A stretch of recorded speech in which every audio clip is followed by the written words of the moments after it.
იმის გამო რომ ეძებდნენ ტელეფონს, რომელიც გურამთან არ ქონდა და დაკავებამდე დატოვა მეგობართან და ეს მათთვის დაუჯერებელი აღმოჩნდა ეს ფაქტი. კეფაში ურტყამდნენ ამის გამო. რეჟისორი გურამ მაცხონაშვილი პოლიციის ძალადობის მსხვერპლი გახდა. მას ფიზიკურად თემქის პოლიციის განყოფილებაში გაუსწორდნენ. სამართალდამცველები მისგან იმ ტელეფონის გადაცემას მოითხოვდნენ, რომელიც რეალურად თან არ ჰქონდა. გურამ მაცხონაშვილთან დაკავშირებით მნიშვნელოვანი აღინიშნოს ის, რომ მას არ უჯერებდა სავარაუდოდ სამართალდამცავი, რომელიც სამოქალაქო ტანსაცმელში იყო გამოწყობილი. სწორედ იმ ფაქტს, რომ მას თან არ ჰქონდა ტელეფონი, მოყვა რამდენიმე დარტყმა კეფის არეში გურამ მაცხონაშვილის მიმართ უშუალოდ პოლიციის განყოფილების შენობაში. ამ კანონის მიზანი არ იყო ვინმეს იდენტიფიცირების პრობლემის აღმოფხვრა, ამ შემთხვევაში აქციის მონაწილეობის გულის და ეს იყო ფორმალური საფუძველი, სწორედ ესეთი მშვიდობიანი აქციის მონაწილეები დაეკავებინათ. არა ადამიანური მოპყრობა დღესაც გაგრძელდა, როდესაც დაკავებულ მსახიობებთან და რეჟისორებთან მისულ ოჯახის წევრებს საკვები არ შეაგზავნინეს, მათგან კი დამცინავი პასუხები მიიღეს. გამომდინარე რომ ვეგეტარიანელია, მინდოდა რომ რაღაც განსაკუთრებული პროდუქტები შემეგზავნა და ამასთან დაკავშირებით განსაკუთრებული ცინიზმით იყო განწყობილი იქაური თანამშრომელი. ჩვენო უკვე ყველამ გავიკეთო რომ ვეგეტარიანელიაო და ეს განსაკუთრებული ცინიკური ღიმილი ტატუებზეც როგორც ვიცი ადვოკატისგან ვიცი რომ განსაკუთრებული ასე ვთქვათ აგდებული დამოკიდებულება ჰქონდათ გურამს სახეზე აწერია დრამა და ვერაფრით ვერ დაიჯერეს რომ ამას შეიძლება რაიმე კავშირი ჰქონდეს ან დრამატურგიასთან ან თეატრთან. დაკავებული არა 6 პიროვნება, არამედ ამ 6 პიროვნების მიღმა დგას საკმაოდ დრამატული და ტრაგიკული ისტორიები. ამ ადამიანების უკან დგას ოჯახები, გულგახეთქილი მშობლები, შვილები, ცოლები.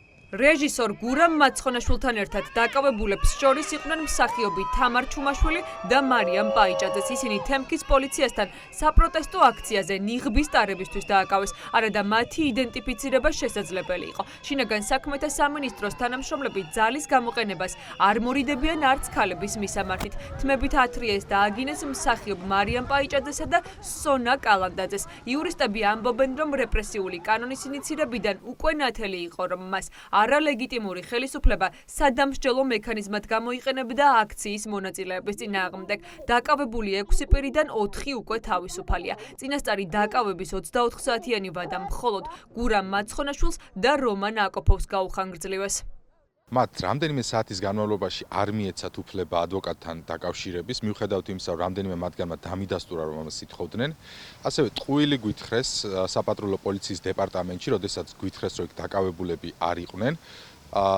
უბრალოდ მათ არ მოგვცეს უფლება, რომ პირველივე შესაძლებლობისთანავე გვენახა ჩვენი დაცვის ქვეშ მყოფები. ასევე აშკარაა, რომ დაკავების დროს ადგილი ჰქონდა არაპროპორციული და არასაჭირო ძალის გამოყენებას, იმიტომ რომ მათ წინააღმდეგობას რეალურად არავინ უწევდა. მათ სთხოვდნენ ტელეფონის პაროლებს, რომ ენახათ როგორც ჩანს, ან მიმოწერა, ან რაღაც პირადი ინფორმაცია. ამის უფლება არ აქვს პოლიციას. ეს არის სერიოზული კანონდარღვევა და ამაზე მიუთითებს პრაქტიკულად ყველა დაკავებული, ვისაც მე გუშინ შევხვდი.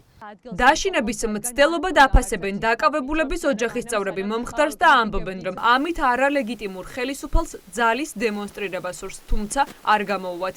ძალის გახორციელების უფლება ალბათ არ მისცეს, თორე აუცილებლად დამირეკავდა ჩემი შვილი, არც დაურეკავთ 4, ანუ მეტი საათიც, რა ვიცი, რამდენი საათი ვისხედით და საერთოდ არ ვიცოდით, სად არიან. ძალის გამოყენებით, ანუ აი, რა ვიცი, ხეცები არიან. დაშინება უნდათ, მაგრამ ვერ დაგვაშინებთ. დასჯის გამო დააკავეს და იმის გამო დააკავეს, რომ განამტკიცონ ეს რეპრესიები, რაც დაიწყეს, რა და მხოლოდ უარესი შედეგი მოყვება ამ ყველაფერს, რაც ლოგიკურია და რაც ხდება უკვე 50 დღეზე მეტი არის პროტესტი მიმდინარეობს.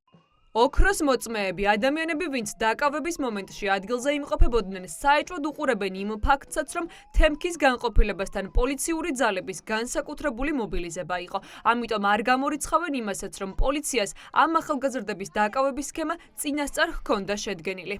ძალიან მობილიზებულები დაგვხდნენ პოლიციასთან, იყო მოსული, რა ვიცი, ჯერ მარტო პროტესტანტზე ორჯერ მეტი პოლიციელი, შესესეც ცალკე იყო მოსული და აი თითქოს წინასწარ ემზადებოდნენ ხალხის დასაჭერად პოლიციელებმა, რა თქმა უნდა, მეთაურის ბრძანების გაცემის შემდეგ მივიდნენ და სთხოვეს, რომ ჩამოეწიათ ეს ნიღაბი და მოეხდინათ იდენტიფიცირება, რაზეც არავის პროტესტი არ გამოთქვა, ყველამ ჩამოიხსნა და თავისი სახელი და გვარიც უთხრე. გარეუბნებში, რეგიონებში გასვლა აქციების ძალიანაც მუშაობს ირკვევა, რომ ხალხი არის სწორ მხარეს. ამაზე ესენი ცოფდებიან და ყველაფერს კადრულობენ, რომ აღარ მოგინდეს რუსთავაზე გასვლა, ხო აღარ მოგინდეს და კიდე რუსთავაზე აღარ გაცდეს ადამიანი.